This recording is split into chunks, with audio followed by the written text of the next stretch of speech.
अरे भाई बीच में मत बोलिए, आप बोल रही थी, शांति से डिबेट करिए जैसे किया जाता है आपके टर्न में। मैं नहीं बोला, आप अपने विचार सुनिए। अरे झूठ क्या, आप डिबेट, मैं बोल रहा हूँ, डेट थी, मैं आगे बोल रहा हूँ। जेडीयू के कार्यकारी अध्यक्ष ने ये बयान दिया है। तो बेसिकली प्रियंका आप ये कह रही हैं कि ओबीसी का चेहरा पार्टी के लिहाज से बदल जाता है, ओबीसी के फेवर में रहेगा कि नहीं।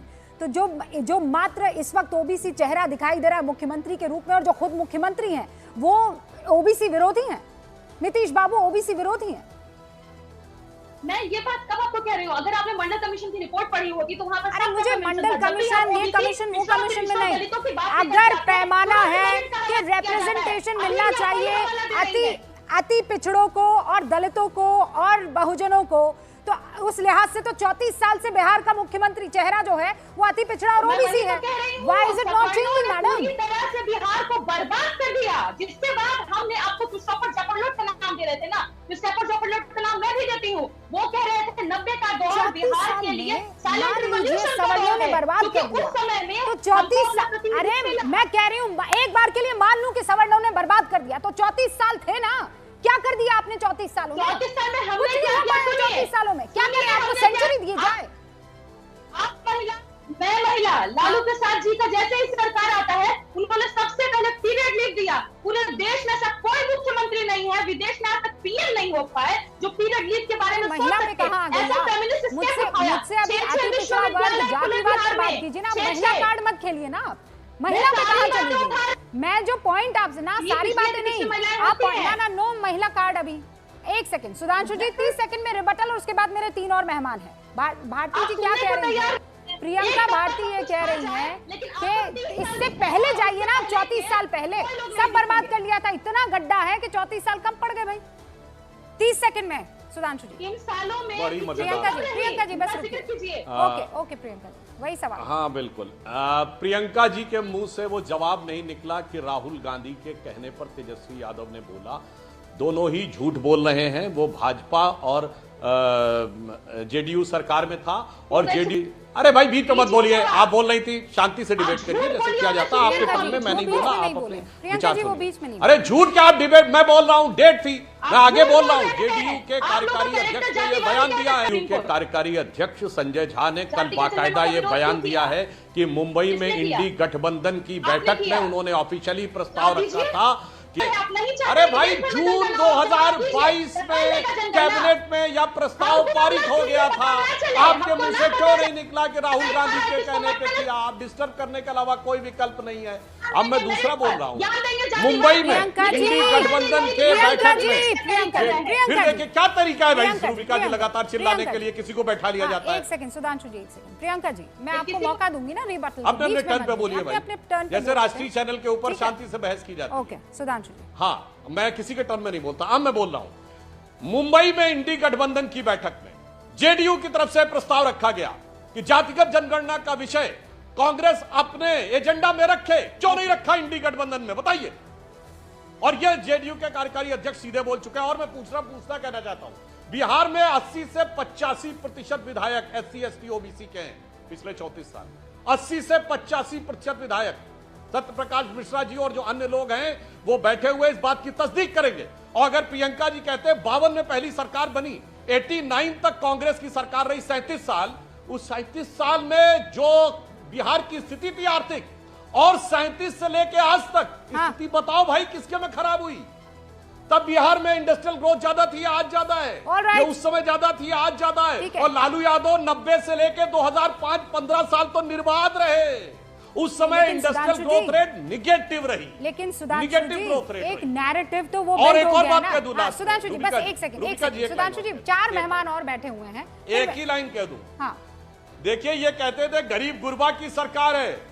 आज इनके लिए पिछड़ों के विकास का मतलब जानते हैं क्या? दलित छोड़िए, पिछड़ा छोड़िए, यादव भी छोड़िए, मैं, मेरा साला, मेरी बीवी, मेरा बेटा, मेरा दूसरा बेटा, मेरी बेटी, मेरी दूसरी बेटी, हो गया सामाजिक न्याय।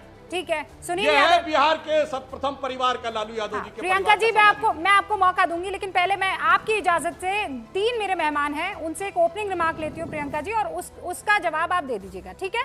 आपकी इजाजत से आगे बढ़ रही हूँ। समाजवादी पार्टी से सुनील यादव भी हैं और यहाँ सत्यप्रकाश मिश्रा जी भी। सत्यप्रकाश मिश्रा, अभी सुधांशु त्रिवेदी कह रहे थे, ललन सिंह भी कह चुके हैं कि आपने एक प्रस्ताव पारित करने की मांग की थी, वो हुआ नहीं। आप लोग खुद ये बात मान रहे हैं, क्योंकि कुछ टाइम पहले तो आप भी इसी लाइन में थे ना कि जातिगत जनगणना सच में होनी चाहिए। राहुल गांधी के पक्ष में आप लोग खड़े थे। रूबिका लियाकत जी, सुधांशु जी ने कह दिया कि हमारे राष्ट्रीय कार्यकारी अध्यक्ष माननीय श्री संजय झा जी जो राज्यसभा के सदस्य हैं, उन्होंने स्पष्ट किया है कि मुंबई की बैठक में इंडी गठबंधन को कहा गया कि क्या आप जातिगत जनगणना के पक्ष में हैं। उनकी कई पार्टियां और कांग्रेस बैकआउट कर गई। हम बिल्कुल इसके पक्ष में बिहार में ये सर्वे करा चुके हैं, विकास का नया तस्वीर वहां पर मॉडल पेश कर चुके हैं। हम चाहते हैं कि राहुल गांधी इस जाति के पिच पे थोड़ा और आए। जितना ज्यादा वो जाति के पिच पे आएंगे, उनका चेहरा उतना बेनकाब होगा, कांग्रेस पार्टी का इतिहास बेनकाब होगा। इस देश में अभी प्रियंका भारती कह रही थी, नहीं कोई प्रधानमंत्री दलित नहीं हुआ। बाबू जगजीवन राम प्रधानमंत्री बनते बनते रह गए। वो किसकी साजिश थी जिसके कारण वो प्रधानमंत्री नहीं बने? वो किसकी पत्रिका थी जिनमें उनके पुत्र की आपत्तिजनक तस्वीरें छापी गई? मनोरमा पत्रिका थी, मेनका गांधी संपादक थी, तो इंदिरा गांधी के इशारे से हुआ।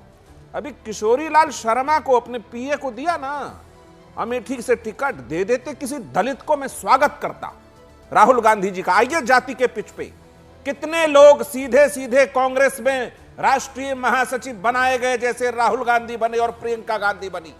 एक भी दलित चेहरा नहीं है। एनएसी में कितने दलित मेंबर थे जब सोनिया गांधी उसकी चेयरपर्सन थी?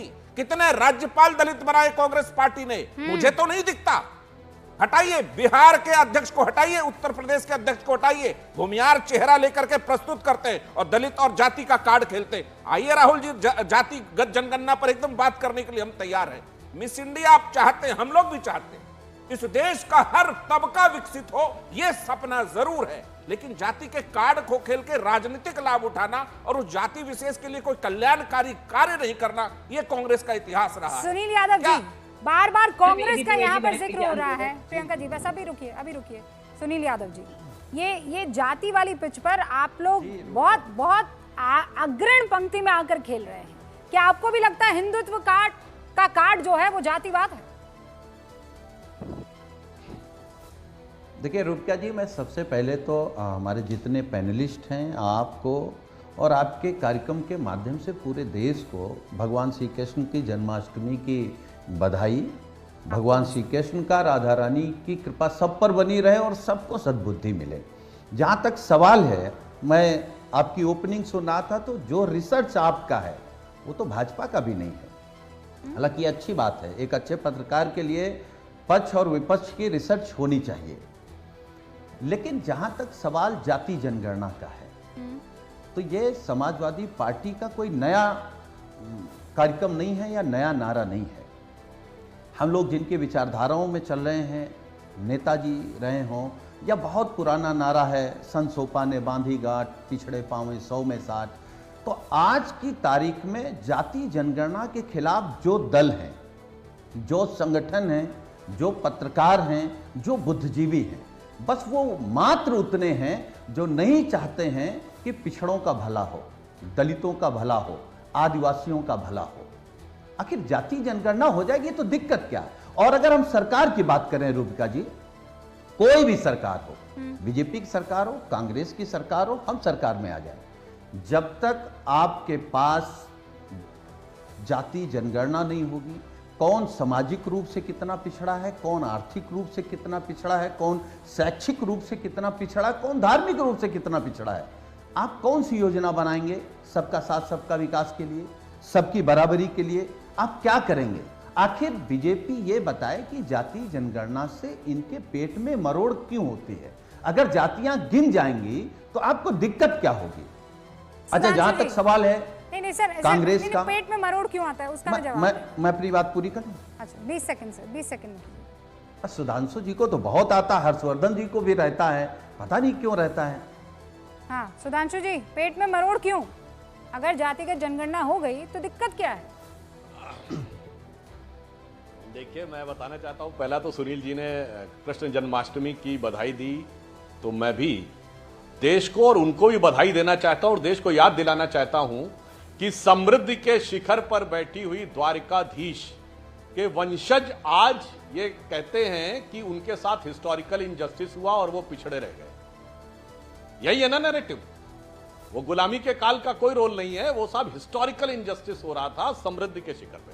और ये भी कह दूं कि वो कर कौन लोग रहे थे, वो सुदामा जो भीख मांगने गए थे उनसे कि भाई हमारे पास तो खाने का भी नहीं है, कुछ दे दीजिए। इसलिए मैं ये भी कहूंगा कॉलोनियल माइंडसेट से बाहर आइए और ईमानदारी से आइए। अब आपने बड़ी अच्छी बात कही सुनील जी, ये पेट में